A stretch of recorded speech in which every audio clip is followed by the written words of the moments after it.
하나님의 은혜와 평강이 여러분 심령과 가정 가운데 늘 함께 하시기를 기원합니다. 장영희 교수님이 쓴 살아온 기적, 살아갈 기적이라는 책이 있습니다. 그 책에서 자기가 경험했던 이야기 하나를 소개합니다. 교수님이 미국 보스턴에 사는 동안 한국에 있는 가족들이 방문을 했습니다. 2명의 여동생과 5명의 조카들 7명이 방문한 것입니다. 어느 토요일에 보스턴 미술관 관람하기 위하여 갔습니다. 가서 보니까 미술 교과서에 실려있던 유명한 화가들의 그림들이 전시되어 있습니다. 너무너무 좋았습니다. 본인도 미술관에 처음 와봤고 그 작품들을 보면서 너무나 감명을 받았습니다. 관람을 마치고 이제 8명이 기념사진을 찍어야겠다 해서 보스턴 미술관이라고 쓰여있는 그 벽에 나란히 줄을 지어서 섰습니다. 그리고 누군가 지나가는 사람에게 사진을 찍어달라고 부탁을 하려고 하는데 마침 점잖은 중년 남성 한 분이 가까이 다가오는 것입니다. 아시아 사람이었습니다. 동양 사람이었습니다.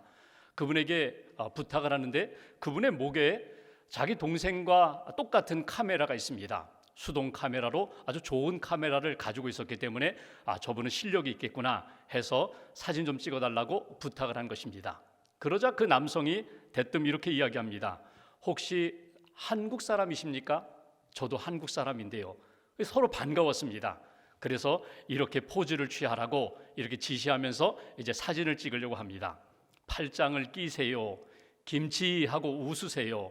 한 번 더 찍습니다. 너무 좋습니다. 완벽합니다. 자, 또 한 장 찍겠습니다. 해서 여러 컷 사진을 찍었습니다. 그러면서 서로 헤어지면서 고맙다고 하고 그 남자분은 아마도 멋진 사진 아주 잘 나올 겁니다. 그렇게 인사하고 헤어졌습니다. 며칠 지나서 찍었던 사진을 현상하고 사진을 찾으러 갔습니다. 장 교수님이 초등학교 1학년 조카와 함께 사진을 찾으러 간 것입니다. 가서 받아보니까 정말 깜짝 놀랐습니다. 첫 번째 사진, 8명 모두의 머리를 다 잘라 놓아서 머리 아래만 찍어 놓은 사진. 두 번째 사진, 동생의 발만 아주 크게 확대해 놓은 사진. 세 번째 사진, 자신의 머리를 조카의 가슴에 붙여서 기괴한 그런 사진이었습니다. 분명히 사진기 다루는 기술은 좋은 것 같은데 의도적으로 장난친 것 같아서 너무나 기분이 나빴습니다. 이렇게 좋은 미술관에 와서 좋은 추억을 가슴에 담았는데 마지막에 이런 엉망진창인 사진을 이렇게 찍게 되니 너무나 속상했습니다.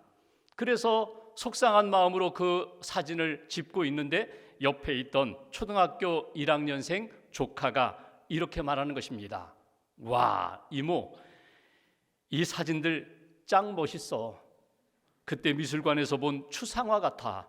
아마 그 아저씨가 우리가 미술관 앞에서 찍으니까 아저씨가 작품을 만들기 위하여, 예술품을 만들기 위하여 이렇게 찍어주신 것 같아. 그 조카의 말을 들어보니까 불쾌했던 마음이 조금 사라졌습니다. 그래, 정말 작품 같아. 샤갈의 작품 같아. 샤갈의 그림 같아. 이렇게 관점을 바꾸니까 어디에 초점을 맞추느냐 그 마음을 가지니까 마음이 누그러지고 기념품 같은 사진을 얻게 되었다는 것입니다. 여러분, 사진을 어디에 초점을 맞춰 찍느냐에 따라서 기분 나쁜 사진이 될 수도 있고 작품으로 남을 만한 사진이 될 수도 있습니다. 사진뿐이겠습니까? 우리의 인생 여정도 다르지 않습니다. 내가 어디에 초점을 맞춰 살아가느냐에 따라서 내 인생의 의미도 찾을 수 있고 그 속에서 하나님이 주시는 뜻과 은혜도 우리가 얻을 수 있다는 것입니다. 힘들고 어려운 인생 여정, 지금도 눈물 나고 가슴 아픈 그런 경험 속에서 어떤 관점, 어떤 초점을 가지느냐에 따라서 고난 속에서도 하나님의 은혜와 하나님의 뜻을 발견할 수 있는 믿음의 인생이 될 수 있다는 것입니다. 여러분, 지난 1년 동안 어떻게 살아오셨습니까? 여러분은 무엇에 초점을 맞추어 살아오셨습니까? 하나님은 우리에게 어떤 사진을 찍고 계신다고 생각하십니까? 하나님은 내 인생 어디에 초점을 맞추어 보고 계실까? 여러분이 하나님께 받은 은혜는 무엇입니까? 내가 준비하고 기대하면서 얻은 은혜도 있지만 전혀 상상하지 못한 은혜도 지금 내가 얻고 누리고 있는지도 모릅니다. 여러분, 하나님이 분명히 은혜로 함께 하셨는데 내가 얻은, 내가 받은, 누리고 있는 은혜는 무엇입니까? 우리는 오늘 본문에서 사도행전 마지막 부분을 보게 됩니다. 바울이 하나님의 부르심을 받았습니다.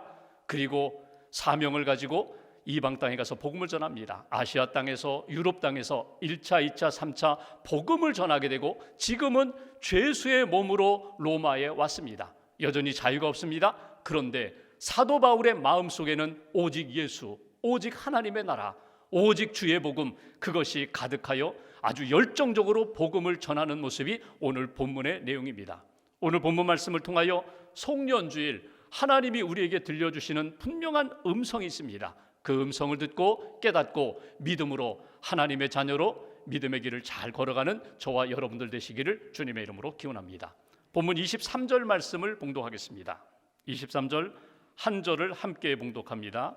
그들이 날짜를 정하고 그가 유숙하는 집에 많이 오니 바울이 아침부터 저녁까지 강론하여 하나님의 나라를 증언하고 모세의 율법과 선지자의 말을 가지고 예수에 대하여 권하더라. 아멘.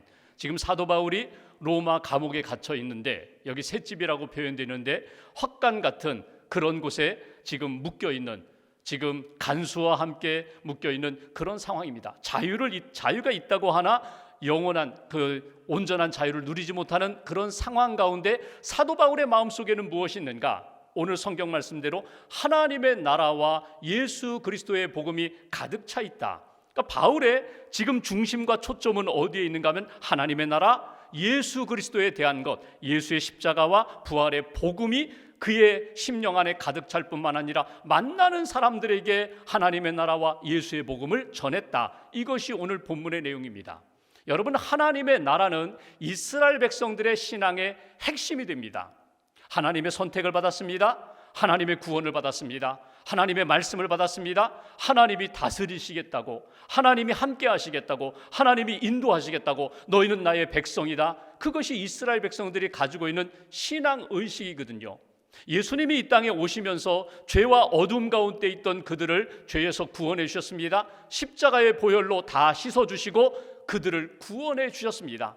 예수를 믿음으로 구원받고 하나님의 백성이 되고 하나님 나라의 삶을 살게 된다. 하나님의 나라는 천국을 의미합니다. 우리가 죽어서 가는 영원한 하나님의 나라 천국뿐만 아니라 이 땅에서부터 하나님의 인도함, 다스림을 받고 하나님의 뜻 가운데 살아가는 인생이 곧 하나님 나라의 삶이 되고 천국 백성의 삶이 된다는 것입니다. 성경을 보면은 여러분 복음서나 사도행전이나 서신서 모두 중심, 핵심이 어디 있는가 하면 하나님 나라에 있습니다. 예수 그리스도를 믿고 구원받아라, 회개하라, 천국 하나님의 나라가 가까이 왔으니 회개하고 하나님 나라의 은혜를 누리라고, 이것이 성경에서 우리에게 가르쳐 주시는 메시지입니다. 여러분, 신앙생활하면서 우리가 많은 신앙의 주제를 배우게 됩니다. 많은 신앙의 주제의 삶을 삽니다. 그 중에 가장 중요한 핵심은 무엇인가? 내가 구원받고 하나님 나라의 은혜를 입는 것입니다. 천국 백성이 되는 것입니다. 천국에 대한, 영생에 대한, 부활에 대한 확신을 가지고 살아가는 것입니다. 이것이 하나님 나라, 우리가 신앙생활을 하면서 중심을 두고 초점을 맞춰서 살아가야 할 믿음의 주제가 된다는 것입니다. 오늘 사도 바울이 가슴속에 있었던 하나님의 나라, 그가 늘 증언했던 그 하나님의 나라와 예수 그리스도의 복음, 이 말씀을 보면서 오늘 우리에게 들려주시는 주님의 음성이 있습니다. 사도 바울처럼 너희도 하나님 나라에 초점을 맞추어 살아가라. 이것이 우리에게 주시는 첫 번째 메시지입니다. 바울뿐만 아니라 이 땅에 예수 믿고 구원받은 모든 백성들, 하나님 나라에 초점을 맞추고 예수 그리스도의 복음 안에서 살아가는 것이 가장 귀하고 복된 것이라고 우리에게 가르쳐 주신다는 것입니다. 여러분, 다 붙잡았는데 하나님 나라에 초점을 잃어버리면, 하나님 나라가 아닌 다른 것을 붙잡고 의지하며 신앙생활하려고 하면은 영적 질서가 흐트러지게 됩니다. 우리가 가진 가장 귀한 보배를 우리가 잃어버리는 그런 잘못을 범하게 된다는 것입니다. 그래서 우리는 끊임없이 하나님 나라에 초점을 맞춥니다. 예배드릴 때에도, 기도할 때에도, 말씀을 읽을 때에도 나를 향하신 하나님의 나라, 내게 주신 천국의 복음을 잃어버리지 않는 하나님의 사람이 되어야 한다. 우리가 어렸을 때 작은 돋보기로 종이를 태운 경험이 있습니다. 여러분, 돋보기는 볼록 렌즈입니다. 햇볕을 이렇게 맞추어서 종이를 대면은 불이 납니다. 까맣게 되면서 불이 납니다. 여러분, 큰 돋보기라 할지라도, 큰 볼록 렌즈라 할지라도 초점을 맞추지 않으면 밝아질 뿐 거기에서는 불이 일어나지 않습니다. 태워지는 역사가 없습니다. 작은 돋보기라고 해도 초점을 맞추면 그 열이 모아지면서 거기에서 불이 일어나게 됩니다. 여러분, 신앙의 초점을 어디에 맞추셔야 되는가? 예수 그리스도의 복음에 맞추셔야 되고 하나님 나라에 맞추어 주셔야 우리의 인생이 달라지게 된다는 것입니다. 버릴 것 버리게 되고 소멸시킬 것 소멸시키게 되고 새로운 역사로, 새로운 피조물로 만들어주시는 역사는 하나님 나라에 초점을 맞출 때 그 역사가 일어나게 된다. 23절 말씀을 다시 한번 보십시오. 23절에 사도 바울이 여러 가지 방법으로 하나님의 나라 예수의 복음을 전합니다. 여기 강론했다, 증언했다, 권했다. 여러분, 표현은 좀 달라요. 강론했다는 말은 무엇입니까? 설교했다는 것입니다. 선포했다는 것입니다. 하나님의 나라를 설교하고 선포했다. 증언했다는 것은 무엇입니까? 증명했다는 거예요. 내가 체험했잖아요. 간증하는 것을 의미합니다. 권했다는 말은 무엇입니까? 설득시켰다는 이야기예요. 그러니까 선포해도 안 되고 간증해도 안 되니까 어떻게 해서든지 하나님 나라 백성이 되도록, 예수 믿고 구원받도록 계속 기도하며 권면했던 사도 바울의 열정을 우리가 보게 됩니다. 여러분, 방법과 모양은 다양할지 모르지만 핵심, 내용은 하나예요. 하나님 나라 백성이 되라, 예수 믿고 구원받아라. 이것이 사도 바울의 복음 증거의 내용이었다는 것입니다. 예수님이 이 땅에 오신 이유가 무엇인가? 우리를 구원하기 위하여, 하나님 나라를 회복시키기 위하여. 예수님을 만난 바울의 복음 증거 내용은 무엇입니까? 예수 믿고 구원받아 하나님 나라 백성이 되라고, 천국 백성이 되라고, 천국을 소망하며 살라고. 이것이 사도 바울에게 주셨던 메시지고 바울이 증언했던 내용입니다. 우리도 다르지 않습니다. 내가 교회를 다니는 이유, 내가 신앙을 가진 이유, 내가 하나님 믿고 예수님 믿고 구원받기 위해서, 하나님 나라 백성 되기 위하여, 천국을 바라보며 살기 위하여, 아니 지금에서부터 천국의 삶을 살기 위하여 우리가 신앙생활하는 이유가 된다는 것입니다. 이병욱이라는 장로님이 계세요. 이분은 의사 선생님입니다. 이분은 예수님을 만난 다음에 그의 인생의 목표와 목적을 딱 정했어요. 나는 예수의 사람이다. 나는 내게 주신 예수의 복음을 나는 증거하는 사람이다. 나는 전도하고 선교하는 일에 나는 열심을 다하리라. 그래서 결혼 배우자를 선택할 때에도 예수 잘 믿는 사람, 나와 함께 전도하고 선교할 사람, 그 사람을 나의 배우자로 달라고 기도하고 그런 분을 만났어요. 어느 날 새벽 2시 반에 전화가 왔어요. 환자가 응급실로 왔는데 배에 이렇게 칼에 찔려가지고 병원에 왔다는 거예요. 응급실로 왔다는 거예요. 빨리 오셔서 수술해 주세요. 달려갔어요. 달려가 보니까 조폭 두목이에요. 부하들을 데리고 배에 칼을 맞고 왔어요. 이렇게 보니까 막 배가 많이 상했는데 이제 수술을 하는 그런 과정입니다. 이렇게 펼쳐보니까 이 배 온몸에 용 문신이 이렇게 새겨져 있어요. 그래서 기도하면서 용 문이 찌그러지지 않도록 이렇게 잘 맞춰가지고 수술을 예쁘게 잘 했습니다. 회복됐습니다. 그리고 아침마다 회진 가면 이렇게 누워있는 그 조폭 두목에게 제가 의사지만 제가 그리스도인인데, 제가 하나님을 믿는 사람인데 제가 기도해도 될까요? 기도해달라는 거예요. 그래서 회복시켜달라고, 예수 믿게 해달라고, 복음 듣게 해달라고 그렇게 기도하는데 어느 날 이분이 아멘을 하는 거예요. 하나님이 내가 이렇게 기도하면서 수술하고 치료하는데 이분에게 하나님께서 은혜를 주시는가 보다. 어느 날은 찬송가 좀 갖다 달라고, 성경책 좀 갖다 달라고. 그래서 마음이 너무너무 좋았어요. 알고 보니까 이 조폭 두목의 아내가 교회 다니는 성도인데 남편을 위하여 계속 기도하고 있는 그런 분이었습니다. 퇴원할 때에 이분이 그러는 거예요. 선생님 치료해 주셔서 감사하다고. 제가 지금은 교회 가기 어렵다고. 제가 지금은 제가 조직을 거느리고 있기 때문에 제가 교회 가기 어려운데 은퇴하면 제가 반드시 교회 가겠다고. 제가 예수 꼭 믿겠다고. 이 이병욱 장로님의 인생의 목적과 목표가 있어요. 누구를 만나든지 나는 기도하리라.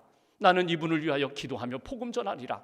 이분이 가지고 있는 7무론이라는 것이 있습니다. 7가지 무로 시작하는 자기의 생활 지침, 신앙 지침 들어보십시오. 무조건, 무시로, 무차별, 무수히, 무엇보다, 무릎으로, 무한을 당해도 나는 전도한다. 그게 그분의 신념이에요. 누구를 만나든지 하루 오늘 환자들을 대할 때 누구를 만나든지 나는 기도하며 치료하고 기도하며 복음 전하리라.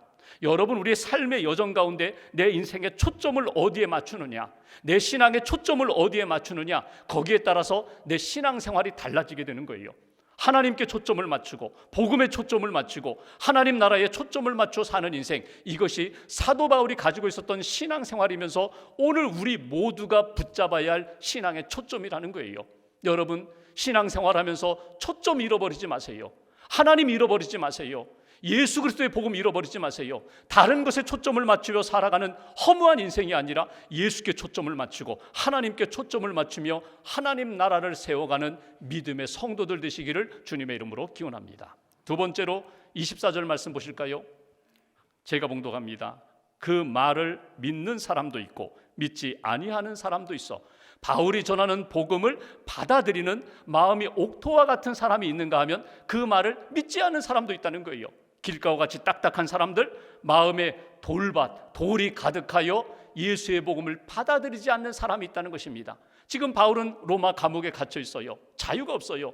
그런데 만나는 사람들에게 무엇을? 예수의 복음, 하나님의 나라를 증거했더니 한 사람 한 사람 믿는 사람이 점점 많아졌다는 거예요. 바울이 만난 사람이 누구입니까? 오늘 간수들. 바울이 만난 사람이 누구입니까? 바울을 위하여 기도하며 함께 여기 위로하기 위하여 다가오는 사람들, 그들에게 열심히 복음을 전했다는 거예요. 그러니까 로마에 점점 하나님의 나라가 이렇게 확장되는 은혜와 기쁨을 누립니다. 그러나 반대로 복음을 전했는데, 열심히 기도했는데, 설득하고 권면했는데 받아들이지 않는 사람들 때문에 낙심이 될 수도 있고 실망할 수도 있어요. 근데 바울은 실망하지 않았다는 거예요. 낙심하지 않았다는 거예요. 오히려 바울은 어떻게 했습니까? 그들을 위하여 기도하며 유대인들, 예수님을 받아들이지 않는 사람들을 향하여 이사야 6장 말씀을 통하여 이렇게 권면합니다. 26절 말씀 이렇게 표현합니다. 이 백성이 듣기는 들어도 도무지 깨닫지 못하며 보기는 보아도 도무지 알지 못하는도다. 이 백성이 마음이 완악해져서 들어도 보아도 깨닫지 못하는 이 백성들, 하나님 이 백성들의 마음을 녹여주세요, 이렇게 기도했다는 거예요. 그러면서 28절 말씀 보실까요? 바울이 유대인들이 예수의 복음을 받아들이지 않으니까 안타까운 마음으로 이렇게 이야기합니다. 28절 함께 봉독하겠습니다.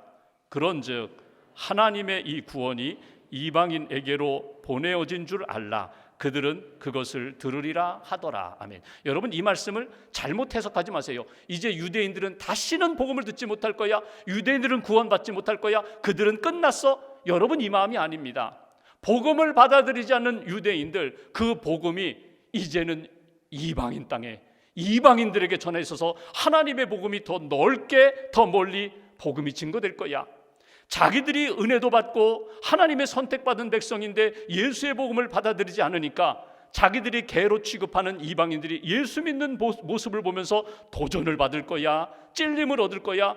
하나님의 복음의 역사는 누구에게? 모든 사람들에게, 이방인이든지 유대인이든지 그가 문화, 인류 정말 높은 그런 문화를 가진 사람이든지 아직도 미개한 사람이든지 누구든지 예수 그리스도의 복음이 필요하다. 그러므로 나는 낙심하지 않고 실망하지 않고 계속 열정을 가지고 주의 복음을 증거할 거야. 이게 사도 바울의 마음과 자세거든요.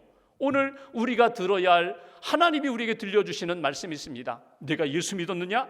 내가 복음을 들었느냐? 은혜를 받았느냐? 그러면 열정을 가지고 주님을 사랑하며 복음을 사랑하며 열심을 가지고 예수 그리스도의 복음을 담대히 증거하라. 이것이 우리에게 주시는 두 번째 음성이에요. 사도 바울이 로마 감옥에 갇혀 있음에도 불구하고 낙심하지 않았어요. 야, 내가 이렇게 복음을 전했는데 왜 예수를 안 믿을까? 내가 이렇게 기도했는데 왜 응답이 없을까? 낙심하지 않고 열정과 열심을 가지고 복음을 전했던 그 모습, 오늘 우리들에게도 하나님이 들려주시는 말씀 꼭 붙잡으시라는 거예요. 너도 열정을 가지고 예수 그리스도의 복음을 증거하는 예수의 증인이 되어라. 이것이 우리에게 주시는 두 번째 메시지예요. 여러분, 실망할 수 있어요. 지난 1년을 돌아보면서 왜 내 기도 들어주시지 않으지? 왜 내가 하나님 앞에 이렇게 열심히 봉사하고 복음을 전하는데 왜 열매가 없지? 낙심하지 마시라는 거예요. 절망하지 마시라는 거예요. 하나님이 내게 주신 은혜의 역사는 식지 않고 사라지지 않는다는 거예요. 열심히 주의 복음을 가지고 전했던 사도 바울처럼 하나님의 사람으로 복음의 열정을 식히지 않는 인생, 하나님 영광을 위하여 달려가는 인생이 되라고. 여러분, 우리가 읽은 말씀처럼 바울의 그 열정이 어떻게 나타나요? 23절에 있는 것처럼 아침부터 저녁까지 열심히 주의 복음을 증거했어요. 그러니까 언제 죽을지 몰라요. 언제 순교할지 몰라요. 날마다 순간마다 눈을 뜰 때부터 잠들 때까지 열심히 복음을 전했던 사도 바울의 그 복음의 열정, 24절에 있는 것처럼 결과에 얽매이지 않았어요. 왜 내가 100을 뿌렸는데 왜 열매가 없을까? 낙심하지 않았어요. 결과와 상관없이 주님의 나라에 초점을 맞춰서 열심히 주의 복음을 증거했던 그 사도 바울의 복음의 열정, 그리고 믿지 않는 사람들 포기하지 않고 권면하고 기도하고 또 권면했던 그 사도 바울의 열심을 우리가 놓치지 말아야 한다. 예수님의 마음이 어디에 있습니까? 여러분, 한 중풍병자를 4명의 친구들이 들것에 메고 온 적이 있어요. 마가복음 2장에 보면 지붕을 뜯고 이게 들것을 내리잖아요. 그 열심, 어떻게 해서든지 내 친구를 주님께로만 인도하면, 주님을 만나면 그가 영혼 구원받을 거야, 그가 질병을 치유받을 거야. 여러분, 이 열심이 우리들에게도 필요하다는 거예요.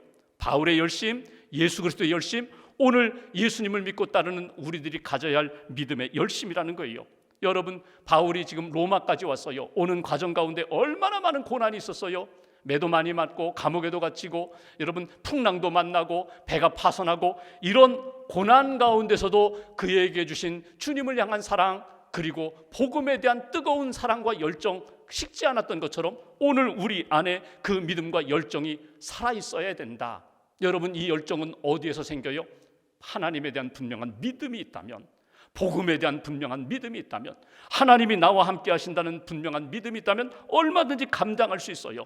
하나님 나라 백성으로 내가 지금까지 살아왔는데 하나님이 이 이후에도 하나님이 선한 역사를 이룰 것이야, 이 분명한 믿음이 있다면 오늘 그 열정을 가지고 끊임없이 복음을 전하는 사람이 된다. 오늘 하나님 앞에서 이 가슴이 식지 않는 뜨거운 사랑과 열정을 가지고 예수 그리스도의 복음으로 살아가는, 복음을 증거하는 저와 여러분들 되시기를 주님의 이름으로 기원합니다. 세 번째로 30절 말씀 보십시오. 30절 제가 봉독합니다. 바울이 온 이태를 자기 셋집에 머물면서 자기에게 오는 사람을 다 영접하고, 그러니까 로마에 지금 2년 머물고 있습니다. 머무는 동안 셋집에 찾아오는 사람이 있어요. 누가 찾아올까요? 믿음의 사람들이 찾아옵니다. 간수가 찾아옵니다. 그들을 영접했다. 31절 함께 봉독합니다. 하나님의 나라를 전파하며 주 예수 그리스도에 관한 모든 것을 담대하게 거침없이 가르치더라. 아멘. 사도 바울이 감옥에 갇혀 있는 동안 자유가 없는 그런 상태에서 난 이제 할 것 없어, 나는 할 수 있는 것이 아무것도 없어, 이런 생각이 아니라 지금 여기에서 내가 할 수 있는 것들이 분명히 있을 거야 찾았다는 거예요. 할 수 있는 것들이 무엇입니까? 내가 찾아가기는 어렵지만 찾아오는 사람들에게 복음을 전하고 간증을 나누고 예수님을 소개하는 것 얼마든지 할 수 있어요. 시위대 사람도 위로하기 위하여 찾아오는 디모데, 누가, 두기고, 마가, 디도 같은 사람들 열심히 위로하고 복음을 나누고 복음을 증거하면서 믿음으로 이렇게 세워지는 역사. 오늘 여기 사도 바울이 복음을 전할 때 두 가지 중요한 단어가 보입니다. 하나는 담대하게, 또 하나는 거침없이. 담대하게. 어디에서 담력이 나와요?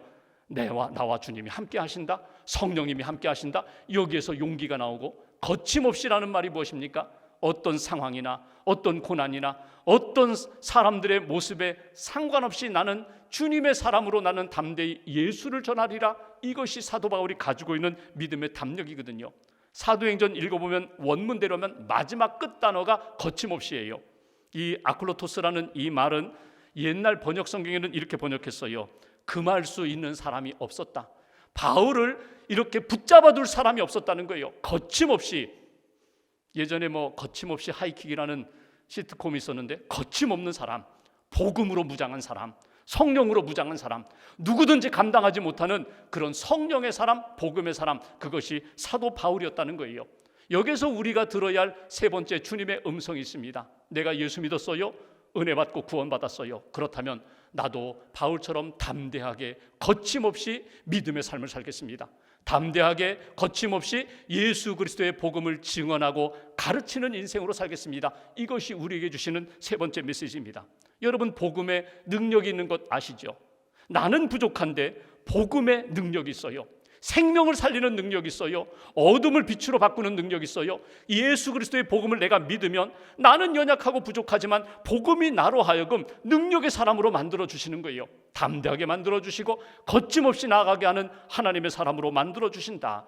여러분 진짜 믿음이 있고 마음이 있다면 방법을 찾게 되어 있습니다. 믿음이 없고 마음이 없으면 구실을 찾게 되어 있어요.